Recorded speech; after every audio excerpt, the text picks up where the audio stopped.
Everyone, welcome back to my channel remarkable studies. आज की जो ये मेरी वीडियो है, इस वीडियो में हम कंसेप्चुअल फ्रेमवर्क ऑफ IASB के टॉपिक को ही कंटिन्यू करेंगे। वीडियो को स्टार्ट करने से पहले मैं आपको सजेस्ट करूँगी कि इस टॉपिक से जो पहले की वीडियोज़ हैं जिसमें हमने कंसेप्चुअल फ्रेमवर्क ऑफ FASB और IASB के एक पार्ट को स्टडी करा है, आप उनको एक बार ज़रूर स्टडी करना, क्योंकि बहुत सारे इसमें टॉपिक्स हैं जो सेम हैं इन दोनों में। जिस कंटेंट को हमने FASB में यूज़ करा है, हम सेम उसी कंटेंट को IASB के फ्रेमवर्क में भी यूज़ कर सकते हैं। चलिए अब हम आज की वीडियो स्टार्ट करते हैं। नेक्स्ट टॉपिक जो है हमारे पास इसमें वो है qualitative characteristics of financial statements. यहाँ पर मैंने एक चार्ट इंक्लूड करा है, ये सेम वही चार्ट है जो मैंने FASB की कंसेप्ट स्टेटमेंट नंबर 2 में इंक्लूड करा है। जो ये क्वालिटेटिव कैरेक्टरिस्टिक्स हैं, ये दोनों ही फ्रेमवर्क, चाहे वो FASB का फ्रेमवर्क है या फिर IASB का, ये दोनों में ही सेम है। जो एक्सप्लेनेशन आपने FASB में ऐड करी है, आप वही एक्सप्लेनेशन को IASB के फ्रेमवर्क के लिए भी ऐड कर सकते हो। कोई भी इसके लिए रिक्वायरमेंट नहीं है कि आपने अलग से कंटेंट प्रिपेयर करना है। यहाँ पर मैं क्वालिटेटिव कैरेक्टरिस्टिक्स की दोबारा एक्सप्लेनेशन प्रोवाइड नहीं कर रही हूँ, आपको डिस्क्रिप्शन बॉक्स में लिंक मिल जाएगा, आप वहाँ से उसको चेक कर सकते हैं। ठीक है, उस वीडियो में भी जो कंसेप्ट स्टेटमेंट नंबर 2 है, उसमें मैंने बहुत इजी एक्सप्लेनेशन प्रोवाइड करी है, जिससे आपको कोई भी डिफ़िकल्टी नहीं होगी समझने में। अगर फिर भी आपको कोई प्रॉब्लम आ रही है या कोई पॉइंट है कैरेक्टरिस्टिक्स का जो आपको नहीं समझ में आ रहा, आप मुझे कमेंट सेक्शन में ज़रूर बताना, मैं आपके उस पॉइंट को क्लियर कर दूँगी। नेक्स्ट स्लाइड पर अब हम चलते हैं। नेक्स्ट स्लाइड है हमारी elements of financial statements. FASB की भी एक कंसेप्ट स्टेटमेंट नंबर 3 है, उसमें हमने एलिमेंट्स पढ़े थे। उस स्टेटमेंट में हमने 10 इंटर रिलेटेड एलिमेंट्स को स्टडी करा था। ठीक है, लेकिन जो IASB का फ्रेमवर्क है, उसमें हमने सिर्फ 5 एलिमेंट स्टडी करने हैं। यहाँ पर आपने ध्यान रखना है कि FASB की अगर आप स्टेटमेंट कर रहे हो या फिर आप उसका फ्रेमवर्क प्रिपेयर कर रहे हो, वो तो आपने 10 एलिमेंट्स ही प्रिपेयर करने हैं।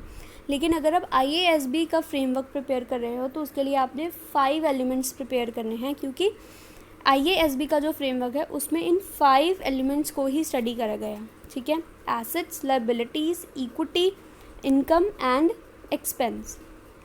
ठीक है, ये जो 5 एलिमेंट्स हैं, इनकी भी एक्सप्लेनेशन FASB की कंसेप्ट स्टेटमेंट नंबर 3 में इंक्लूड करी हुई है। मैं इसको भी यहाँ पर अब रिपीट नहीं करूँगी। मैं अब इसके बाद हम उन टॉपिक्स को स्टडी करना स्टार्ट करेंगे जिनकी अभी तक रेपिटेशन नहीं हुई है। ठीक है, ईजी एक्सप्लेनेशन है ये भी, अब वहाँ से उस जाकर चेक कर सकते हैं। जैसे मैंने उसमें एसेट्स हैं, एसेट्स की भी फर्दर टाइप्स डिस्क्राइब करी हैं, लायबिलिटीज़ को भी फर्दर डिस्क्राइब करा है, इक्विटी को भी उसमें अच्छे से समझाया है, और इनकम जो एक्सपेंस है, इनको भी मैंने विद एग्जांपल उस स्टेटमेंट में बताया है। आप वहाँ से जाकर उसको चेक कर सकते हैं। अब हम उस टॉपिक को स्टडी करेंगे जो अभी तक हमारा नहीं हुआ। ठीक है, जो मेरी पिछली वीडियो थी उसकी जब हमने स्टार्टिंग करी थी, मैंने उसी में आपको एक्सप्लेन करा था कि IASB के फ्रेमवर्क है, हमने इसको किस तरह से रिप्रेजेंट करना है। उसके भी हमारे पास 2 ऑप्शंस हैं, ऑल्टरनेट 1 एंड ऑल्टरनेट 2। यहाँ पर ये मैंने ऑल्टरनेट 2 इंक्लूड करा है, जिसमें हमने 3 लेवल्स स्टडी करे थे। Right, first level, second level and third level.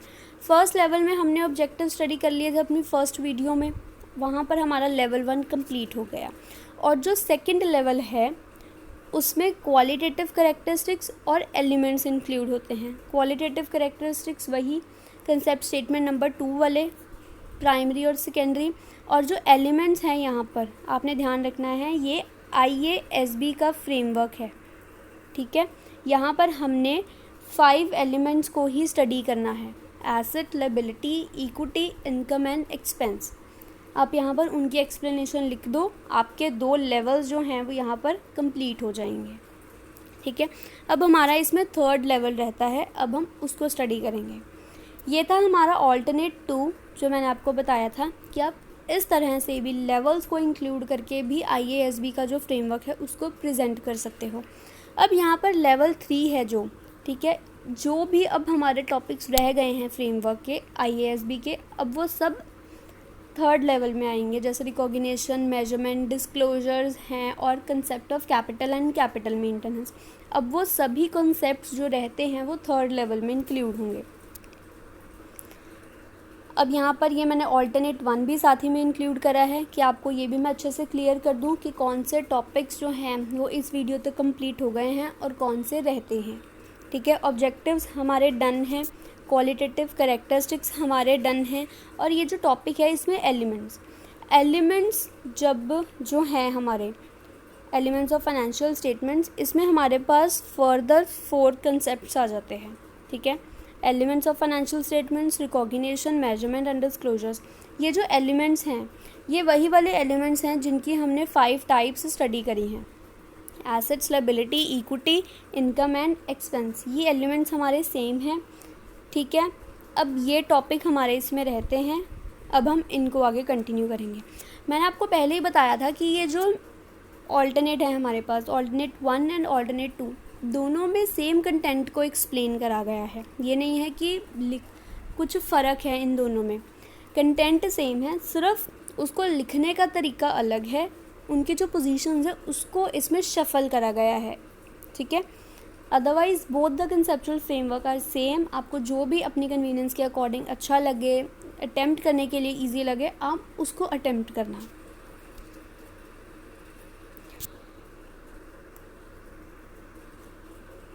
ये यहाँ पर मैंने फिर से जो सेकंड ऑल्टरनेटिव है उसकी एक स्लाइड इंक्लूड करी है। ठीक है, first level, second level, third level हमारे हो चुके हैं डन। ठीक है, अब हमारा थर्ड लेवल रहता है। अब हम अपने थर्ड लेवल को स्टार्ट करेंगे। आपने यहाँ पर ध्यान रखना है कि जब भी हम रिकॉग्निशन, मेजरमेंट एंड डिस्क्लोजर्स को इंक्लूड करते हैं, ठीक है, उस टाइम पर हमने अजम्पशंस, प्रिंसिपल्स और कंस्ट्रेंट्स को डिफ़ाइन करना है इसमें। ठीक है, अब हम इनको पढ़ना स्टार्ट करेंगे कि ये होते क्या हैं। ठीक है, रिकॉग्निशन क्या है, उसमें हम कौन सी अजम्पशंस लेते हैं, मेजरमेंट क्या है, कौन से प्रिंसिपल्स को यूज़ करके हम मेजर कर रहे हैं, डिस्क्लोजर्स क्या हैं और कौन सी कंस्ट्रेंट्स हैं, रिस्ट्रिक्शंस हैं जो हम डिस्क्लोजर्स में यूज़ करते हैं। ठीक है, उसके बाद हमारे पास आ जाता है concept of capital and capital maintenance. I hope अब आपको दोनों ही जो ऑल्टरनेट्स हैं 1 एंड 2 आपको अच्छे से समझ आ गया होगा। यहाँ पर मैं आपको एक और बात बता दूँ, जैसे यहाँ पर रिकॉग्निशन में के साथ हमने अजम्पशंस इंक्लूड करा है, ये तो है हमारा ऑल्टरनेट 2, लेकिन अगर हम इस बेसिस के अकॉर्डिंग वर्क कर रहे हैं जो हमारा है ऑल्टरनेट नंबर 1, तो इसमें जो अंडरलाइंग अजम्पशंस है ना उसकी एक अलग ही हेडिंग बनाई हुई है। ठीक है, अगर आप ऑल्टरनेट 1 के हिसाब से कर रहे हो तो आप अजम्पशंस को ऐसे अलग ऐड करोगे, अगर तो आप ऑल्टरनेट 2 के हिसाब से कर रहे हो तो आप रिकॉग्निशन के साथ अजम्पशंस मैच करोगे। ठीक है, चलिए अब हम रिकॉग्निशन से स्टार्ट करते हैं। रिकॉग्निशन का मतलब होता है कि हमने कुछ रिकॉग्नाइज़ करना, कोई एक एक्टिविटी अकर हुई है, अब हमने उसको चेक करना है कि वो जो एक्टिविटी है हमने उसको अपने फाइनेंशियल स्टेटमेंट में कब और किस तरह से इंक्लूड करना है। ठीक है, उसको हम बोलते हैं रिकॉग्निशन। रिकॉग्निशन एक प्रोसेस होता है इनकॉर्पोरेशन का कि हमने जब अपनी बैलेंस शीट्स या फिर अपनी फाइनेंशियल स्टेटमेंट्स को प्रिपेयर करना है उस टाइम पर हमने कौन सी आइटम्स को, कौन से एलिमेंट्स को हमने उसमें इंक्लूड करना है, उस प्रोसेस को हम बोलते हैं रिकॉग्निशन। ठीक है, जो भी आइटम्स हैं, ठीक है, जब हमने उनको अपनी फाइनेंशियल स्टेटमेंट्स में इनकॉर्पोरेट करना है, इंक्लूड करना है, उस टाइम पर हमने सबसे पहले चेक करना है कि वो जो आइटम्स हैं वो एलिमेंट्स की जो डेफिनेशन है उसको फुलफ़िल कर रही हैं या नहीं, उसके अकॉर्डिंग है या नहीं, हमने ये चेक करना है। उसके बाद हमारे पास एक क्राइटेरिया होता है, हमने उस क्राइटेरिया को चेक करना है कि ये जो एलिमेंट्स हैं उस क्राइटेरिया की जो 2 कंडीशंस हैं हमारे पास उसको फुलफ़िल कर रही है या नहीं। ठीक है, सबसे पहली रिक्वायरमेंट क्या है, अब कोई भी एक एलिमेंट है, हमने ये चेक करना है कि उस एलिमेंट से हमें कोई इकोनॉमिक बेनिफिट है, वो हमारी जो इंटरप्राइज है, हमारी जो ऑर्गेनाइजेशन है उसको रिसीव हो रहा है या नहीं। ठीक है, जो एलिमेंट है जिसको अब हमने अपनी फाइनेंशियल स्टेटमेंट में इंक्लूड करना है, हमने यहाँ पर उसको पहले एनालाइज करना है कि उस एलिमेंट से हमारी जो फर्म है उसको कोई बेनिफिट रिसीव हो रहा है या नहीं, ठीक है। और सेकंड कंडीशन इसमें होती है कि वो जो आइटम है, ठीक है, उसकी कोई कॉस्ट या फिर कोई वैल्यू है या नहीं, जिसको हम रिलायबली चेक कर पाएँ या फिर हम उसको आगे फर्दर यूज़ कर पाएँ। ये 2 कंडीशंस हैं हमारे पास। अगर तो ये 2 कंडीशंस फुलफ़िल होंगी तभी हम उस आइटम को एज एन एलिमेंट कंसिडर करेंगे और उसको अपनी फाइनेंशियल स्टेटमेंट में प्लेस करेंगे। नेक्स्ट टॉपिक आ गया अब हमारे पास, जो हमारा मेन है वो है हमारी अजम्पशंस, राइट। हमारे पास मेन 5 अजम्पशंस हैं। अब हम 1 बाय 1 उनको स्टडी करेंगे। फर्स्ट अजम्पशन है हमारे पास economic entity, second periodicity, third accrual basis, fourth monetary unit and fifth going concern, ठीक है। ये मेन 5 अजम्पशंस हैं जिनको हम रिकॉग्निशन के टाइम यूज़ करते हैं। अब हम इन 5 अजम्पशंस को 1 बाय 1 स्टडी करेंगे। फर्स्ट अजम्पशन है हमारी इकोनॉमिक एंटिटी, ठीक है। इकोनॉमिक एंटिटी से हम सबसे पहले तो ये समझते हैं कि कोई भी ऑर्गेनाइजेशन है जो हमारी सोसाइटी में जो भी यूनिट वर्क कर रहा है उन सबको हम इकोनॉमिक एंटिटी डिफ़ाइन कर रहे हैं। हर एक इकोनॉमिक एंटिटी अपनी एक्टिविटीज़ के लिए अकाउंटेबल होती है, चाहे वो हॉस्पिटल्स हैं, कोई कंपनी है, म्यूनिसिपैलिटीज़ हैं या फिर कोई भी एजेंसीज़ हैं। ये सब इकोनॉमिक एंटिटी के अंडर कवर करी जाती हैं, ठीक है। मेन जो मोटिव है इकोनॉमिक एंटिटी का वो यही है कि हर एक एंटिटी अपने प्रॉपर अकाउंटिंग रिकॉर्ड्स को मेंटेन करे, ठीक है। मेन फोकस इसमें यही रहता है कि एक जो ऑर्गेनाइजेशन है, ठीक है, और जो उसके ओनर्स हैं, हमने उनको अलग अलग रखना है, ठीक है।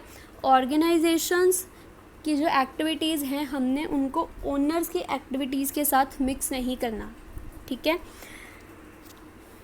And these records are need not to be mixed with the assets and liabilities of owners.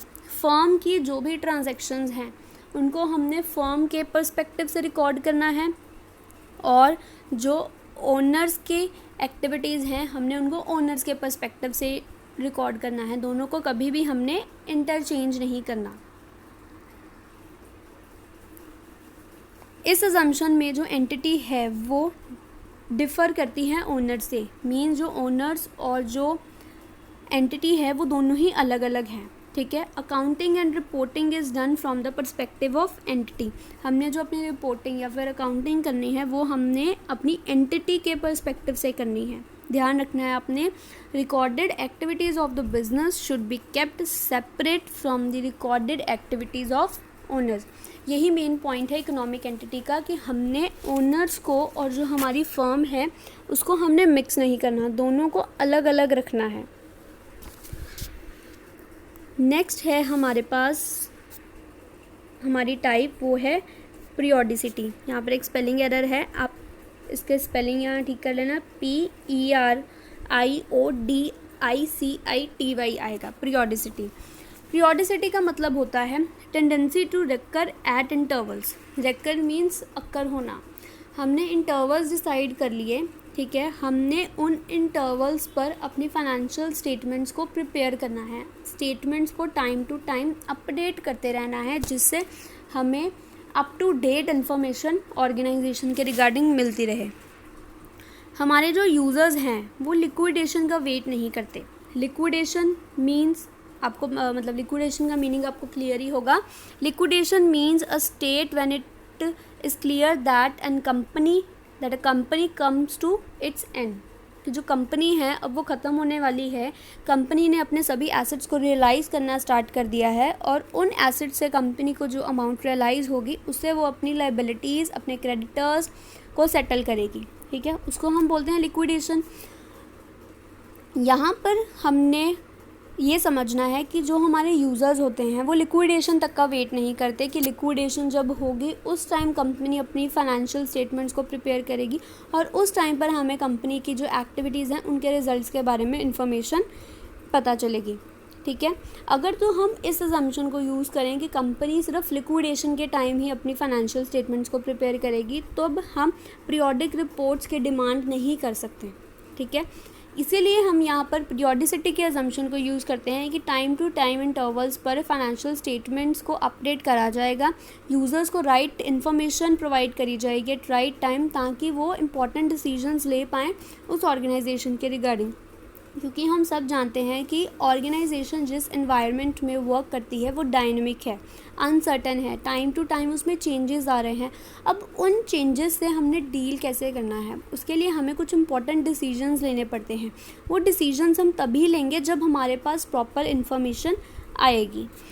Periodic reports are very much necessary for the business for the important decision making. Logical decision लेना है हमने यहाँ पर firm के लिए, वो logical decision के लिए फॉरमोस्ट रिक्वायरमेंट है कि हमारे पास प्रॉपर रिपोर्ट्स होनी चाहिए, वो रिपोर्ट्स पीरियोडिक रिपोर्ट्स होनी चाहिए। नेक्स्ट जो इसमें थर्ड अजम्पशन है हमारी वो है अक्रूवल बेसिस। अक्रूवल बेसिस भी बहुत इंपॉर्टेंट अजम्पशन है। जो हमारी फाइनेंशियल स्टेटमेंट्स हैं हम उनको अक्रूवल बेसिस पर प्रिपेयर करते हैं। अब अक्रूवल बेसिस का मतलब क्या होता है? अक्रूवल बेसिस में होता है कि जब एक ट्रांजैक्शन अक्कर हुई हमने उसी टाइम उस ट्रांजैक्शन को रिकॉर्ड करना है। जिस साल एक ट्रांजैक्शन अक्कर हो रही है हमने उसी साल में उस ट्रांजैक्शन को रिकॉर्ड करना है, चाहे हमें उस ट्रांजैक्शन के रिगार्डिंग अभी कैश रिसीव नहीं हुआ या फिर हमने उस ट्रांजैक्शन के रिगार्डिंग अभी कोई भी पेमेंट नहीं की, लेकिन हमने उस ट्रांजैक्शन को अपनी स्टेटमेंट में रिकॉर्ड करना है जो ट्रांजैक्शन अक्कर हुई होगी। फॉर एग्जांपल मैंने कोई गुड्स सेल करे हैं, ठीक है, मैंने गुड्स सेल कर दिए लेकिन अभी तक मुझे उसकी पेमेंट नहीं मिली। जिस दिन वो गुड्स सेल होंगे मैंने उसी दिन उस ट्रांजैक्शन को रिकॉर्ड करना है। ऐसे ही होगा हमारे एक्सपेंस के साथ कि मैंने कोई खर्चा करा है लेकिन मैंने अभी तक उसकी पेमेंट नहीं करी। जब वो खर्चा अक्कर हुआ जिस दिन मैंने उसी दिन उसकी ट्रांजैक्शन रिकॉर्ड कर लेनी है, उसको हम बोलते हैं अक्रूवल बेसिस। इससे क्या होता है कि फाइनेंशियल स्टेटमेंट्स जो हैं वो हमें राइट इन्फॉर्मेशन प्रोवाइड करती है कि किस साल में किस तरह का खर्चा और किस तरह की इनकम के रिगार्डिंग हमने ट्रांजैक्शंस अक्कर करी हैं, ट्रांजैक्शंस हुई हैं, हमें उसके रिगार्डिंग इन्फॉर्मेशन मिल जाती है, ठीक है। इसी के साथ हमें पास्ट ट्रांजैक्शंस के रिगार्डिंग भी इन्फॉर्मेशन मिल जाती है कि पास्ट में कुछ ऐसी ट्रांजैक्शंस हुई थी उनसे अभी हमने कैश रिसीव करना है, या फिर कुछ ट्रांजैक्शंस हुई थी पास्ट में हमने अभी उनके रिगार्डिंग जो पेमेंट है वो अभी करी नहीं है, उसके रिगार्डिंग हमें इन्फॉर्मेशन अक्रूवल बेसिस के थ्रू मिल जाती है। कैश इनफ्लोज और आउटफ्लोज का क्या होगा फ्यूचर में, कौन सी ऐसी ट्रांजैक्शंस है जिनसे कंपनी में कैश का इनफ्लो होगा और कौन सी ऐसी ट्रांजैक्शंस है जिनसे कंपनी से कैश का आउटफ्लो होगा, हमें उसके रिगार्डिंग भी इन्फॉर्मेशन यहाँ से मिल जाती है।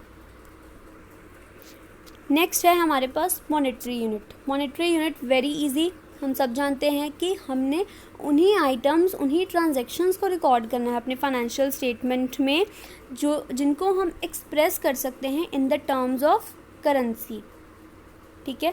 जो नॉन क्वांटिफिएबल आइटम्स होंगी जैसे ऑनेस्टी, स्किल्स एट्सेट्रा, हमने उनको यहाँ पर इंक्लूड नहीं करना अपनी फाइनेंशियल स्टेटमेंट में। सिर्फ उन एलिमेंट्स उन आइटम्स को इंक्लूड करना है जिनको हम in the form of money express कर सकते हैं, ठीक है। As we all know money is the common denominator of all the activities, ठीक है। अगर हम in the form of money सब कुछ रिकॉग्नाइज कर रहे हैं, ठीक है, तो एनालिसिस और मेजरमेंट में हमें बहुत ज़्यादा हेल्प मिलेगी, ठीक है। और ध्यान रखना है आपने कोई भी नॉन क्वांटिफिएबल आइटम्स जो भी होंगी हमने किसी को भी इसमें इंक्लूड नहीं करना है। ये जो मॉनेटरी यूनिट कंसेप्ट है, ये जो अजम्पशन हमने इंक्लूड करी है, बहुत ही रिलायबल है, रेलेवेंट है, सिंपल है और यूनिवर्सली एप्लीकेबल अजम्पशन है, ठीक है। नेक्स्ट जो है लास्ट अजम्पशन हमारी वो है going concern. Going concern means कि अभी तक जो एक ऑर्गेनाइजेशन है उसकी कोई भी ऐसी रिक्वायरमेंट नहीं है कि वो अपनी इस ऑर्गेनाइजेशन को बंद कर देगा, ठीक है। हम जो अपनी फाइनेंशियल स्टेटमेंट्स प्रिपेयर करते हैं वो गोइंग कंसर्न अजम्पशन के ऊपर प्रिपेयर करते हैं कि जो कंपनी है वो फ्यूचर में भी अपने जो ऑपरेशंस हैं उनको कंटिन्यू रखेगी। कंपनी की कोई भी ऐसी इंटेंशन या फिर रिक्वायरमेंट नहीं है कि वो अपने बिजनेस को लिक्विडेट कर रही है। ठीक है। अगर तो हम गोइंग कंसर्न के ऊपर चल रहे हैं तो हम अपनी फाइनेंशियल स्टेटमेंट्स को गोइंग कंसर्न अजम्पशन के बेसिस पर प्रिपेयर करेंगे। अगर कंपनी की कुछ ऐसी इंटेंशन है कि जो लिक्विडेशन है उसकी रिक्वायरमेंट एग्जिस्ट कर रही है या फिर कंपनी जो है वो अपने ऑपरेशंस को बंद कर रही है, उस टाइम पर हम अपनी फाइनेंशियल स्टेटमेंट्स को अलग बेसिस के ऊपर प्रिपेयर करते हैं। उस टाइम पर हम गोइंग कंसर्न अजम्पशन को यूज़ नहीं कर सकते। ठीक है।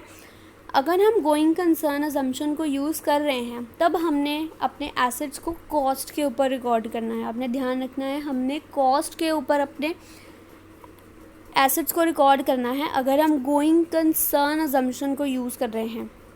ठीक है। गोइंग कंसर्न के अकॉर्डिंग जो हमारी अकाउंटिंग होती है उसमें हम एज्यूम करते हैं कि जो फर्म है वो अपनी एक्टिविटीज़ को फ्यूचर में कंटिन्यू रखेगी फॉर द लॉन्ग पीरियड। ठीक है। कंपनी की कोई भी ऐसी इंटेंशन नहीं है कि फर्म अपने ऑपरेशंस को ख़त्म कर रही है या फिर अपने बिजनेस को लिक्विडेट करना चाहती है। That's all my friends. इस वीडियो में इतना ही। बाकी के इसके जो भी अब कंसेप्ट्स रह गए हैं जैसे मेजरमेंट है, फुल डिस्क्लोजर्स हैं और concept of capital and capital maintenance है, उनको अब हम अपनी नेक्स्ट वीडियोस में स्टडी करेंगे। अगर आपने अभी तक मेरे चैनल को सब्सक्राइब नहीं करा है तो प्लीज़ इसको सब्सक्राइब करें जिससे मेरी हर लेटेस्ट वीडियो की नोटिफिकेशन आपको मिल जाए।